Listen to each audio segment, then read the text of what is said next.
My dad announced to everyone I was no longer his daughter, because I disappointed him. So I vanished completely and became a billionaire while he filed for bankruptcy. Hit that subscribe button real quick and tell me in the comments where you're watching from. I'm always amazed by how far these stories reach.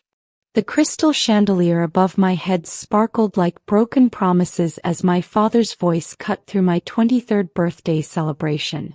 Everyone, I have an announcement. His hand gripped his whiskey glass so tight I thought it'd shatter. My heart hammered. Around me, 50 guests fell silent.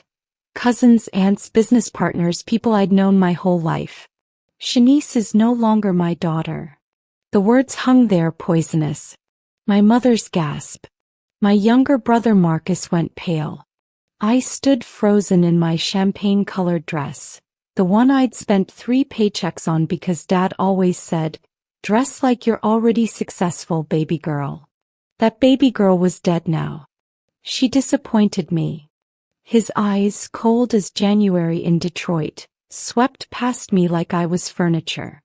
Chose some non-profit do-gooder nonsense over joining the family business.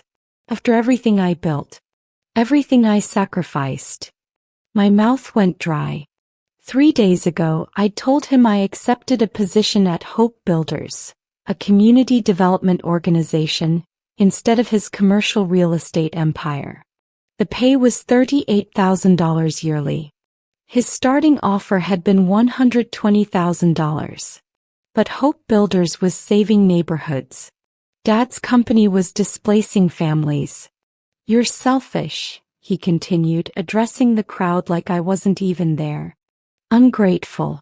You want to save strangers instead of securing your own family's legacy." Tears burned, but I wouldn't let them fall. Not here. Not for him. My best friend Tasha grabbed my hand, whispering, "Let's go." But I was rooted, watching my father erase me in front of everyone who ever mattered. I walked out of my childhood home that night and never walked back in. The silence in my studio apartment was deafening. My phone exploded. Texts from relatives asking what I'd done to deserve this. Messages calling me spoiled, ungrateful, stupid for throwing away a fortune. Only 3 people reached out with actual support. Tasha, my college mentor Dr. Patricia Williams, and surprisingly my grandmother on my mom's side. Mom called at 2 a.m. "Baby, just apologize. You know how your daddy is. His pride. His pride." My voice cracked. "He disowned me in front of 50 people, Mama. At my own birthday party. He's hurting. The business is struggling. He needed you." Her words felt like quicksand, pulling me back toward guilt I didn't deserve to feel. The business is struggling because he's making bad decisions. I looked at the books, Mama. He's over-leveraged on 3 properties, the market's shifting and he won't listen to anyone. She went quiet. Then, "You still shouldn't have embarrassed him." I hung up. That's when it hit me, I was truly alone. My father had trained everyone in our family to see the world through his eyes. Question him and you're the villain. But alone meant free. Alone meant I could finally breathe. The next morning I walked into Hope Builders with my head high. My supervisor, James Miller, took one look at my face and said, "Rough night." I told him everything. He listened, then said something that changed my life. "Your father sees helping people as weakness. Want to prove him wrong? Let's build something he could never imagine." 3 months into Hope Builders I discovered something. Every neighborhood we worked in had the same problem. Small business owners getting crushed by predatory commercial leases.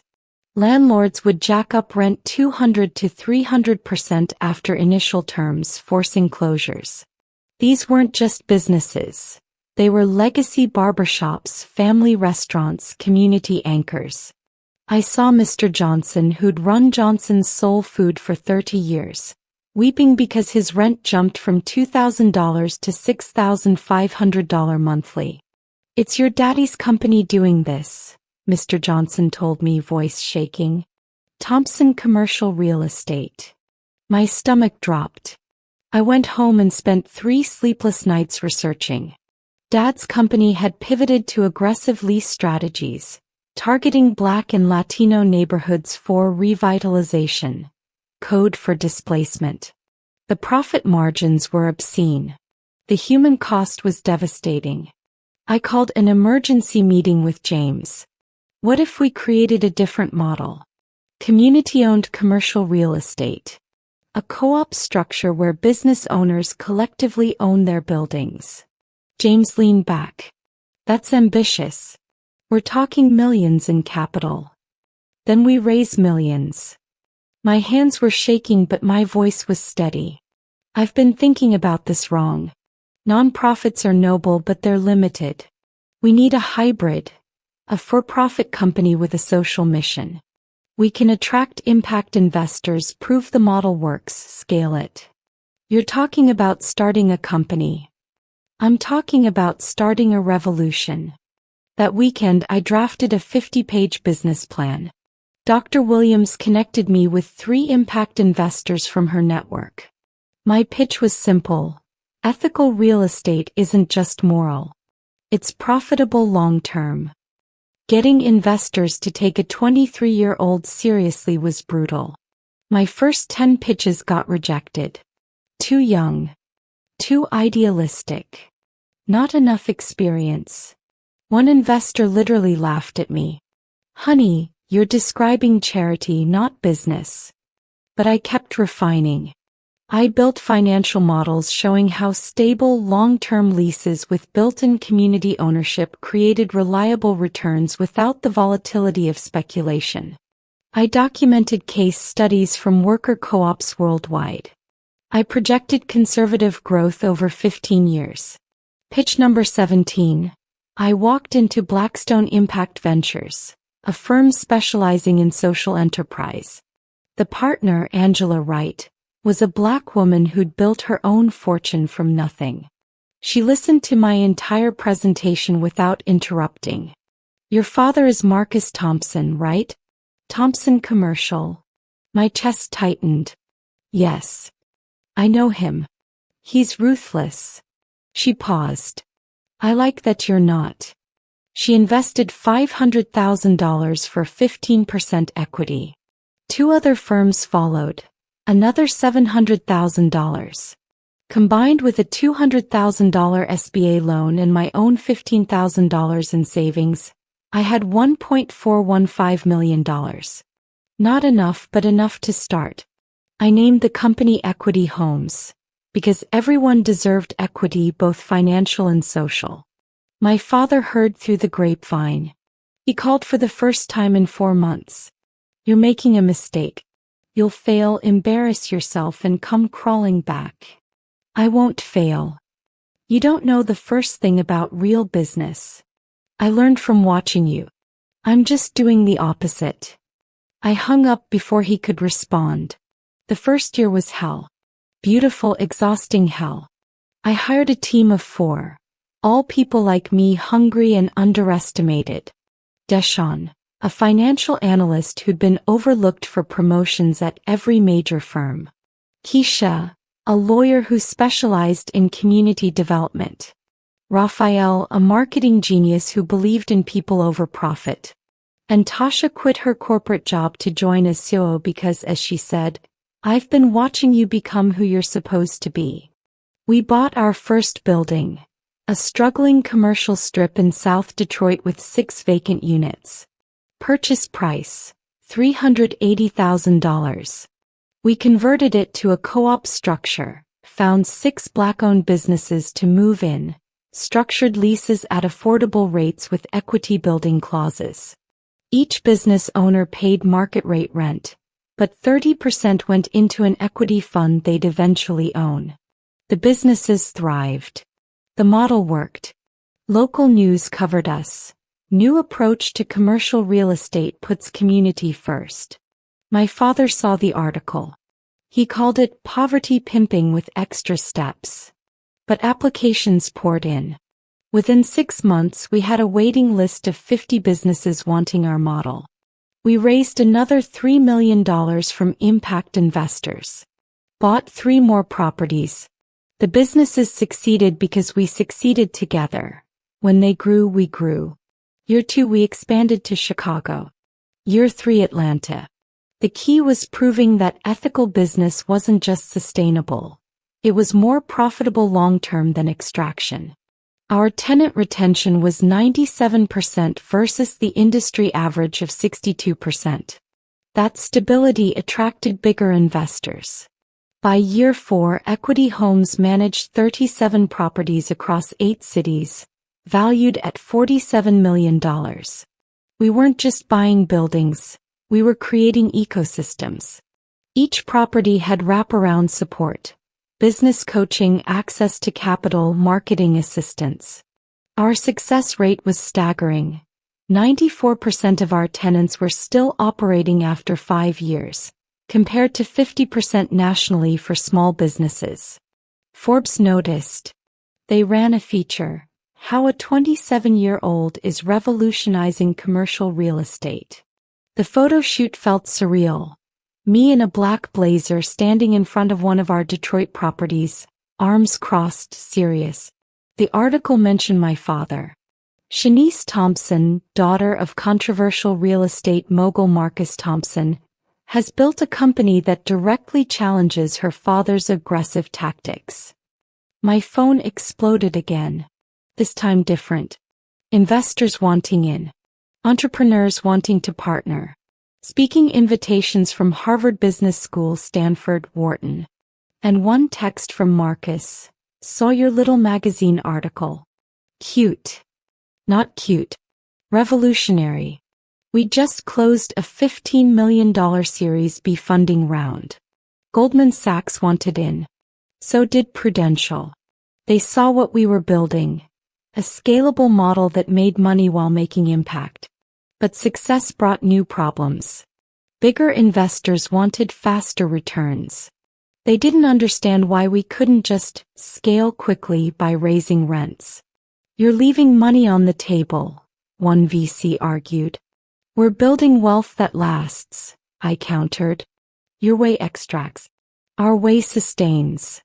Some investors walked. Good. We didn't need vultures.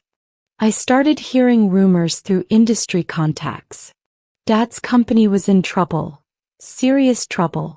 The aggressive expansion strategy that looked brilliant in 2019 became catastrophic in 2020. Pandemic shutdowns meant empty buildings. Over-leveraged properties became anchors. Tenants couldn't pay. Banks came calling. I should have felt satisfaction. I felt sick instead. Mom called. Your father needs help. The business is struggling. Maybe you could. Could what, Mama? Rescue the man who disowned me. He's still your father. He stopped being my father when he chose his ego over his daughter. But curiosity gnawed at me. Through industry databases, I pulled Thompson Commercial's financials. The numbers were catastrophic. $23 million in debt, occupancy rates at 61%, 3 properties in foreclosure proceedings. He'd bet everything on luxury developments in neighborhoods he'd helped gentrify, and the market corrected hard. Meanwhile, our community-focused properties stayed stable. Our tenants weathered the pandemic because we'd built flexibility into every lease, deferred payments when needed, worked together. We lost money that year, but we didn't lose community. My father lost both. Then I got a LinkedIn message from my brother Liam, now 21. We hadn't spoken since that birthday party. Can we meet? It's about Dad. It's urgent. My finger hovered over delete. But he was my brother. I agreed to coffee at a neutral spot, a cafe in Midtown far from family territory. He looked tired. Older. Dad's going bankrupt. Like really bankrupt. The house might go. Mom's scared. Why are you telling me this? I stirred my coffee watching Liam, as hands shake around his cup. He'd lost weight. The golden boy athlete I remembered looked hollowed out. Because Dad won't ask for help. He's drowning but still pretending he's swimming. Liam leaned forward. Shanice, I know what he did was unforgivable. I should have stood up for you that night. I was a coward. Yes, you were. He flinched. I was 19 and terrified of becoming you, invisible to him. But watching him destroy everything these past 4 years, watching him refuse to adapt, refuse to admit he was wrong about anything. His voice cracked. You were right. About the business, about the ethics, about all of it. And now you want me to save him? No. I want you to save Mom. She doesn't deserve to lose everything because of his pride. That hit differently. Mom had called me 3 times in 4 years. Always to defend him, never to check if I was okay. But she was still my mother. And despite everything, some part of me ached knowing she was scared. What exactly are you asking? Meet with him. Just once. Show him there's a way forward that doesn't end in total destruction. I laughed, bitter. He'd rather eat glass than take advice from me. He's different now. Desperate. The bankruptcy filing is in 3 weeks. After that, it's over. I went home and didn't sleep. Tasha came over, found me staring at my laptop at 3 a.m. You're actually considering this? Why, Mom? Your mom chose him over you every single time. I agreed to meet my father. Neutral territory. A conference room at my lawyer Keisha's office. I brought my entire team. Tasha, Deshaun, Raphael, Keisha. Dad came alone, which told me everything about how far he'd fallen. He looked older. Grayer. Smaller somehow, though he was still 6'3". His suit was expensive but worn. The same Tom Ford he'd bought 5 years ago. He'd always bought new suits quarterly. We sat across from each other. Silence stretched like broken glass. Finally I spoke. Marcus told me about the bankruptcy. I don't need your pity. Good, because I'm not offering any. I slid a folder across the table. I'm offering a business proposition. He didn't touch it. I'm not interested in your charity co-op nonsense. This isn't charity. It's a merger. Equity Homes acquires Thompson Commercial's remaining assets. The 7 properties not yet in foreclosure. We restructure the debt, convert the buildings to our model, save what can be saved. And I suppose I work for you? His voice dripped contempt. No. You walk away with enough to pay your personal debts and keep your house. Mom gets to stay in her home. You get to retire without public humiliation. We get the properties at below market rates because you're desperate. His jaw clenched. You'd humiliate me privately instead. I'd save your family. There's a difference. I leaned forward. But here's the thing, Dad. You sign a legal document acknowledging that your business practices harmed communities. You publicly apologize. And you never speak negatively about Equity Homes or our mission again. You want me to grovel. I want you to tell the truth. Dad stood up so fast his chair crashed backward. You self-righteous little. I built everything from nothing. Everything. While you were playing non-profit hero with my money. Your money. I was on my feet too.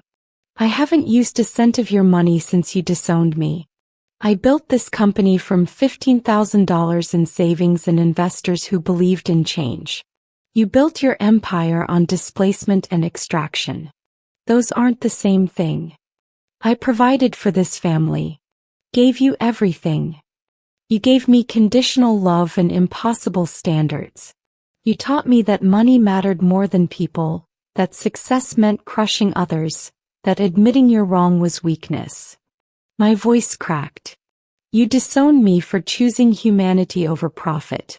And now you're here because profit without humanity led you straight to bankruptcy. The room went silent.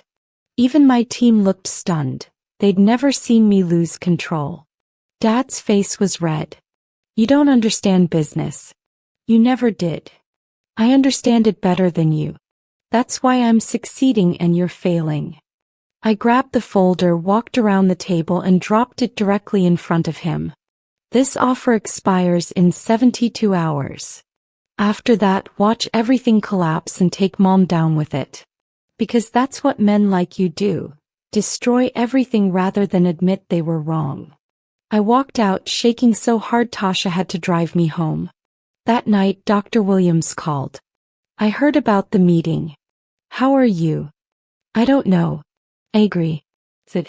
I wanted him to see me. Really see me. But he can't see past his own ego. Some people can't change, Shanice. But you did. You became exactly who you needed to be. 68 hours later, my lawyer called. He signed. I stared at my office wall, at the framed photo of our first property, the nervous faces of our first 6 tenants. Everything. Everything. The acquisition, the public statement, the non-disparagement clause. His lawyer tried to negotiate the apology, but we held firm. It's done. I should have felt victorious. I felt empty. The acquisition closed in 30 days. Thompson Commercial Real Estate ceased to exist. 7 properties became part of Equity Homes' portfolio. We restructured them, brought in community tenants, transformed them from extraction engines to equity builders. Dad's public statement was posted on a Tuesday. I acknowledge that my business practices prioritized profit over community welfare. I caused harm through displacement and aggressive lease tactics. I apologize to the families and businesses affected. I'm grateful that Equity Homes is transforming these properties into community assets. The statement went viral. Business journals called it unprecedented. My phone exploded with interview requests. Simbi. The New York Times wanted a profile. But the call that mattered came from Liam. Mom wants to see you. I drove to their house, my childhood home, for the first time in 4 years. Looked the same. Mom answered the door and I saw how much she'd aged. She pulled me into a hug and whispered, I'm sorry. I'm so sorry, baby. We cried on the doorstep. Years of hurt spilling out. Dad wasn't there. Liam said he'd moved into a condo downtown, too ashamed to face me. Does he hate me? Asked Mom. He hates himself, she said. He knows he was wrong. He's just too proud to say it. Equity Homes exploded after the Thompson acquisition. The story was irresistible. Daughter builds ethical empire, saves father's failing company on her own terms. We became the case study for stakeholder capitalism, the proof that doing good could be good business.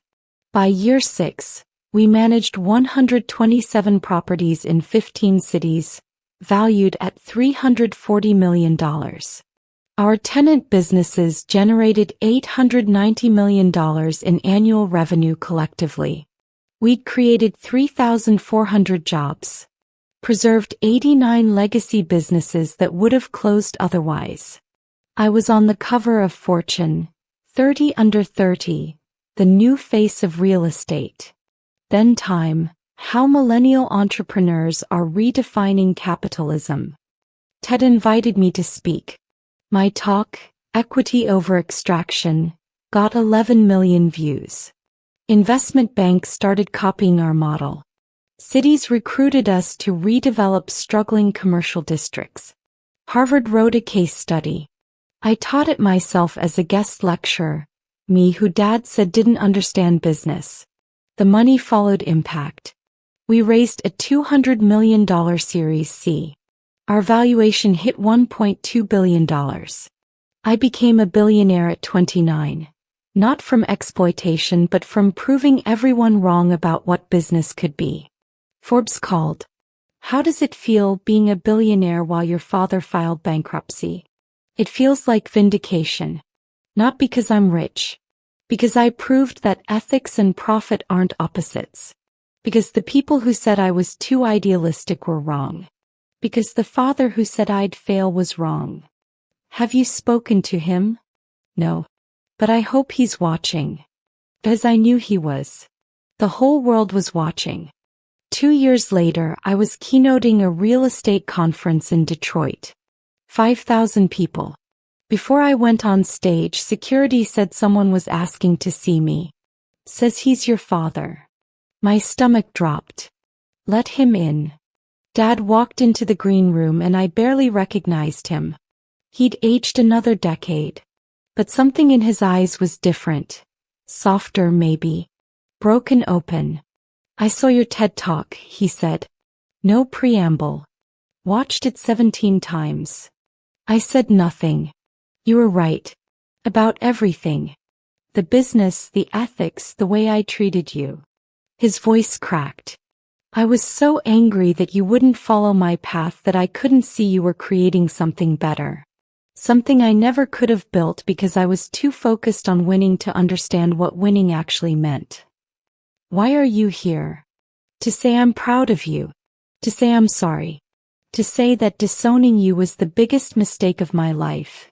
And I've spent 4 years knowing I destroyed the most important relationship I had because I was too arrogant to admit my daughter was smarter than me. I felt tears coming. Fought them. Lost.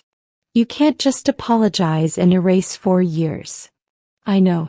But I had to try. I had to tell you that you became everything I pretended to be. You're the legacy. Not me. He turned to leave. I let him get to the door before I spoke. Dad. He stopped. Thank you for saying that. It doesn't fix everything. But it's a start. He nodded, crying now too, and left. I walked on stage to thunderous applause, looked out at 5,000 faces and told my story. The real story with all its pain and triumph. About being disowned. About building anyway. About proving that the best revenge isn't cruelty. It's becoming so undeniably successful that everyone who doubted you has to watch you soar. My father told me I'd fail, I said. He was wrong. But more importantly, I was right. About business, about ethics, about the kind of world we can build when we choose people over profit.